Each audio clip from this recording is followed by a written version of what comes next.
Hello, Campo Raijin.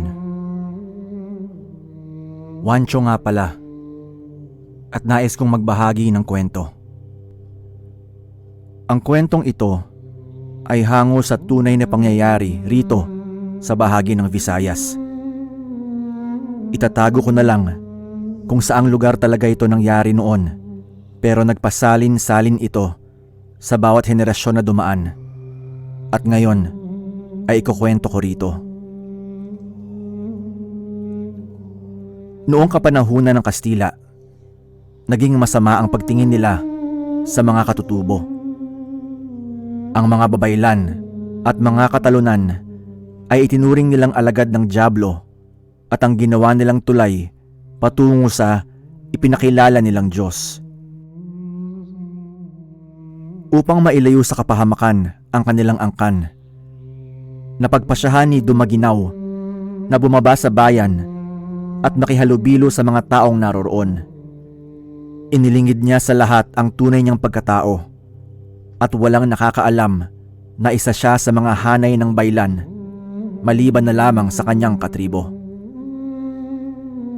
Ginawa niyang lahat upang mapalapit siya sa mga praile at mas mapadali ang pagtupad niya sa kanilang hangarin.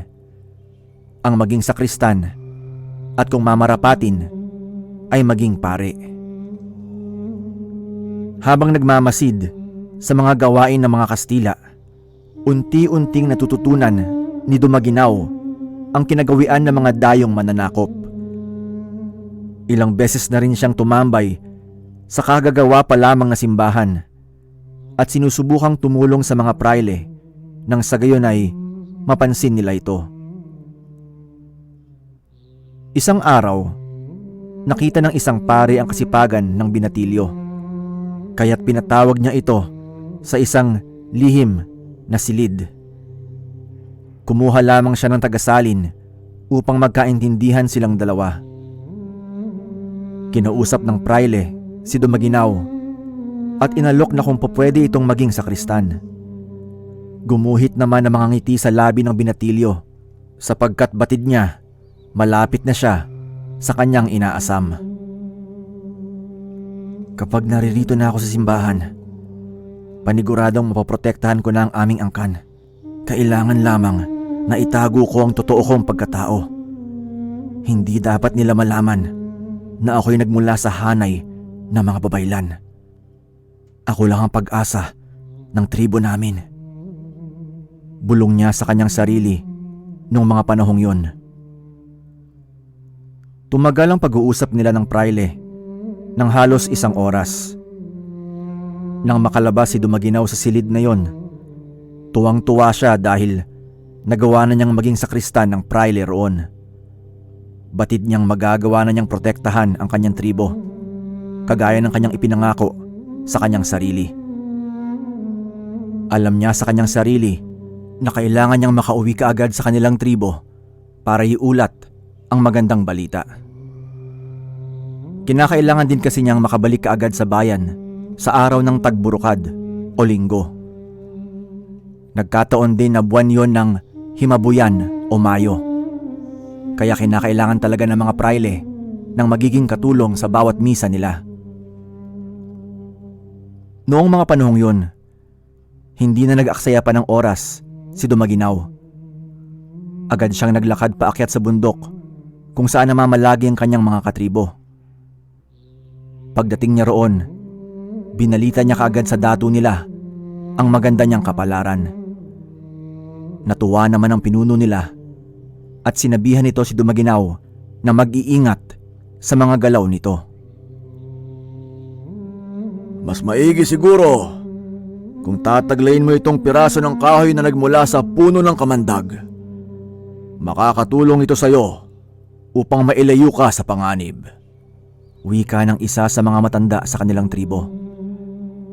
Kahit na nag-aalangan man, kinuha yon ni Dumaguinao.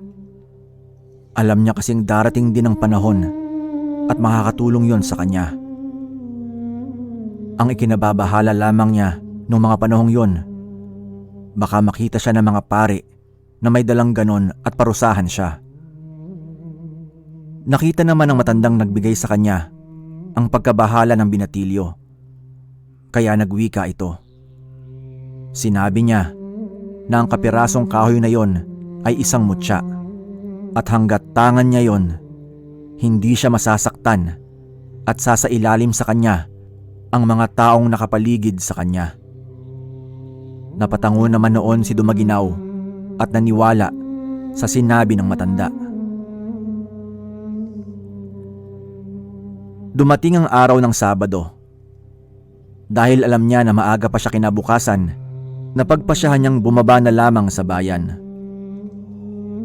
Wala siyang ibang dala noon maliban sa mutya ng kamandag na kanyang tangan. Pagkarating niya sa bayan, napatunayan kaagad niya ang bisa ng kanyang tangan. Ang lahat kasi ng mga taong nakakasalubong niya ay napapayuko na parang nakakita sila ng kagalang-galang na tao. Napangiti na lamang noon si Dumaginaw, lalo pa at pansin niya ang pag-init ng kanyang mutya. Agad siyang dumiretso sa simbahan at hinintay na makalabas ang praile. Nataon din noon na pagkarating niya sa tapat ng simbahan, naroroon ang pare at nagmamasid-masid sa paligid. Nilapitan niya ito at walang pagdadalawang isip na sinabihang doon muna siya magpapalipas ng gabi. Agad namang sumang-ayon ang pare at dinala siya sa kubong pansamantala nilang tirahan. Kinabukasan, naging matagumpay rin ang misa at nagawa na ring tumulong ni Dumaginaw sa pare. Wala namang naging reklamo ang pare at hanggang sa mga sumunod pang misa na dinao sa kanilang simbahan, tuwang-tuwa ang praile kay Dumaginaw pagkatapos nun.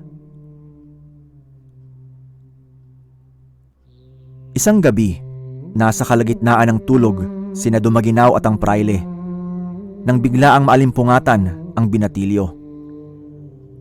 May narinig kasi siyang ingay sa hindi kalayuan, kaya nagmatsyag siya.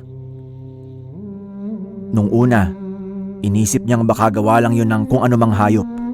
Subalit, nang mapagtanto niyang parang babae yun na sumisigaw, napagpasyahan ni Dumaginaw na lumabas sa kubo. Wala siyang naging pakialam kung may mga gwardiya sibil na gumagala sa paligid at rumoronda. Pagkalabas niya, tinahak niya ang madilim na daanan para tuntunin ang pinanggagalingan ng ingay. Kalaunan, nalaman din niya kung saan nagmumula ang ingay. Lalapitan sana niya ang bahaging yon, subalit may narinig siyang nagsalita sa wikang Espanyol. Medyo nag-alangan siya, subalit nang marinig niya ang pag-iyak ng babae at ang paghingi nito ng tulong, doon na siya nagpasyang magpatuloy. "Anong ginagawa niyo sa babae? Pakawalan niyo yan!" sigaw ni Dumaginaw. Agad namang tumigil ang pagsasalita ng Kastila at sa hindi inaasahan ni Dumaginaw, nakarinig siya ng mga pag-angil. Mas lalong uminit ang pakiramdam ni Dumaginaw, kaya inihanda niya ang kanyang sarili. Walang ano-ano, nagulat ang binatilyong sakristan dahil may isang mabalahibong nilalang ang lumundag sa kanya. Sa kabutihang palad, nagawa niyang makailag. Pinagmasdan niyang maigi ang nilalang na yon at inakala niyang aswang yon. Subalit, habang patagal ng patagal, napapansin niya, iba yon sa aswang. Tatanungin na sana niya ang nilalang kung ano ito. Subalit, mabilis siyang sinunggaban nun at sinubukang sagpangin. Nang mga sandaling yon, halos mapaso na si Dumaginaw sa init na kanyang nararamdaman. Parang binalot din siya ng kakaibang enerhiya. Kaya hinawakan niya sa leeg ang nilalang na kung hindi siya nagkakamali ay isang taong lobo. Pilit niyang inilalayo sa kanyang leeg ang mukha ng nilalang dahil alam niyang kahagatin siya nito. Nung halos hindi na makayanan ni Dumaginaw ang lakas ng taong lobo, Walang pagdadalawang isip niya itong binalibag. Saktong pagkatilapo ng taong lobo sa hindi kalayuan, umangil din ang kasama nito at sinugod si Dumaginaw. Iyak pa rin noon ng iyak ang babae, at dahil wala nang nangungulit sa kanya na Kastila, mabilis siyang sinigawan ni Dumaginaw na tumakbo na pauwi na kanya namang ginawa. Lalong nagalit sa binatilyong sakristan ang dalawang taong lobo, at sa isang iglap lang, sabay nilang sinugod si Dumaginaw. Hindi na nakailag pa ang binatilyo at nagawa siyang sunggaban ng kanyang mga kalaban.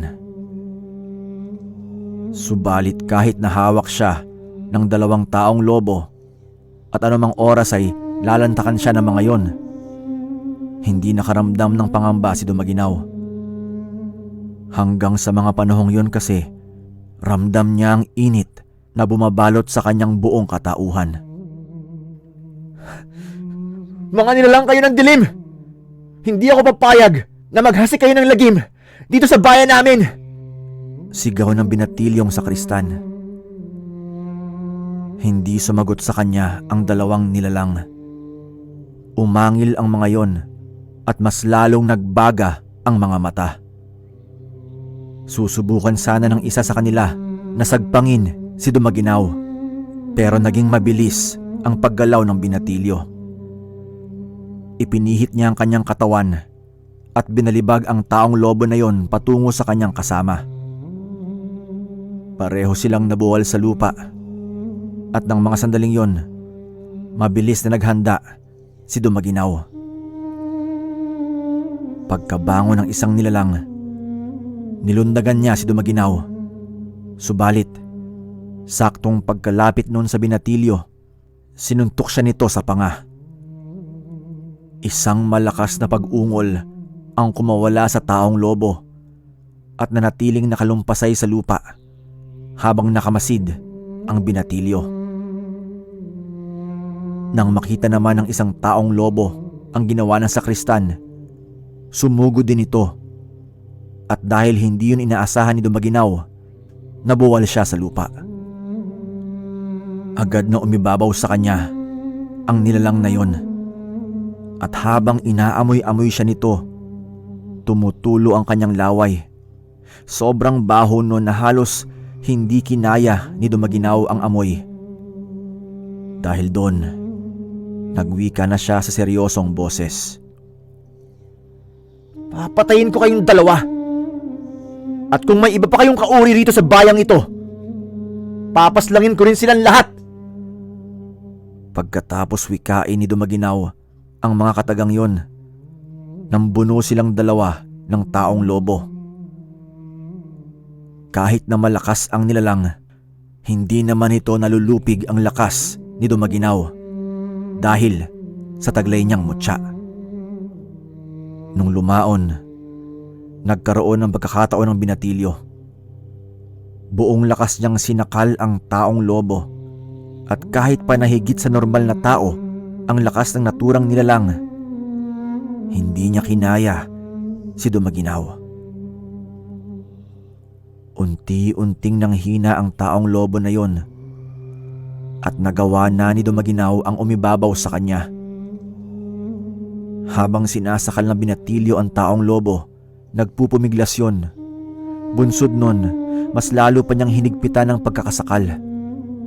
Nilingon pa niya ang isang taong lobo, at nang makita niyang naghahanda ito para atakihin siya, walang pagdadalawang isip na ginamit ni Dumaginaw ang kanyang buong lakas para durugin ang lalamunan ng isang taong lobo. Pagkatapos niyang gawin yon, buong lakas din niyang kinuha ang kanyang kamay. Bumulwak ang dugo sa lalamunan ng taong lobo na yon. Sakto naman noon na nakita ni Dumaginaw ang isa pa na mabilis na gumagalaw para sugurin siya. Kaya tumayo siya at sinalubong ito ng kanyang sipa. Gamit ang kanyang kaalaman sa pangamot, nilabanan niya ng mano-mano ang taong lobong yon. Tumagal ng halos 1 oras ang kanilang naging labanan. Subalit hindi pa rin nawawala ang lakas ni Dumaginaw. Kahit anong liksi at lakas ng nilalang ay nagagawa niya itong pantayan sa tinataglay niyang bertud ng mutya ng kamandag. Walang humpay ang pag-angil ng taong lobong yon sa matinding galit kay Dumaginaw. Papatayin din kita! Susuntukin na sana yun ni Dumaginaw, ngunit pareho silang natigilan nung marinig nila ang pag-alulong ng isa pang kasama nung nilalang. Nilingon nila yon at napagtanto nilang tuluyan na pala yung nalagutan ng hininga. Dahil sa nangyari, mas lalo pang nagalit ang isang taong lobo. Mas nag-iba yung kanyang lakas at bilis noong mga panahong yun. Subalit, kahit pa mas naging malakas sila, hindi nito nagawang pasukuin si Dumaginaw. Nagpatuloy ang kanilang labanan hanggang sa nagawang suntukin ni Dumaginaw ang taong lobo sa kanyang sentido. Sa isang pagsuntok lang, nabuwala ang nilalang sa lupa. Nang nagkaroon ng pagkakataon si Dumaginaw, nagpalinga-linga siya sa paligid hanggang sa may makita siyang isang matulis na kahoy. Marahil, naiwan yon ng mga sapilitang pinagtatrabaho doon. Dahil doon, mabilis niyang kinuha ang matulis na kahoy. Itatarak na sana niya yon sa lalamunan ng taong lobo, ngunit nakita niyang nakatayo na ito. Noong mga panahong yon, walang ibang inisip ang binatilyo kundi ang paslangin ang natitirang taong lobo roon. Habang iniipon niya ang kanyang galit na nasa loob, ramdam din niya ang init na bumabalot sa kanyang buong katawan. Pinagmasdan niya ng mabalasik ang taong lobo hanggang sa makita niyang parang nanginginig ito. Lumaban ka sa akin! Labanan mo ako! Habang sinasabi ng binatilyo ang mga katagang yon, napansin niyang parang pumipintig-pintig ang mutya ng kamandag niya. Sa isang pagkisap na mga mata ng binatilyong sakristan, lumuhod ang taong lobo sa kanya at animoy takot na takot. Kung ayaw mong patayin kita, patayin mo ang sarili mo! Sigaw ng binatilyo. Tsaka itinapon nito ang matulis na kahoy sa harapan ng taong lobo. Inihanda na lamang niya ang kanyang sarili dahil baka sugurin siya nito, subalit laking gulat ni Dumaginaw nang hawakan ito ng taong lobo at walang pagdadalawang isip na itinarak sa mismong puso nito. Hindi nakagalaw noon ang binatilyo at pinagmasdan niya ang bawat sandali habang unti-unting namamatay ang taong lobo na yon sa kanyang harapan. Nung alam niyang wala ng buhay ang nilalang na yon, nagpasya siyang bumalik na sa kanilang kubo. Mabuti na nga lang at nang makabalik siya ay himbing pa rin sa pagtulog ang praile. Hindi ako papayag. Nasaktan niyo ang aking mga kalahi. Hindi rin ako papayag na maghasik kayo ng lagim dito sa bayan namin. Bulong ni Dumaginaw sa kanyang sarili. Kinabukasan, nakita nila ang 2 taong lobo na wala ng buhay. Nung una, inakala nilang mga katutubo yon, subalit kung pagbabasihan ng postura, balat at muka, malalaman na yun ay mga dayuhan. Hanggang dito na muna po ang aking kwento. Maraming salamat.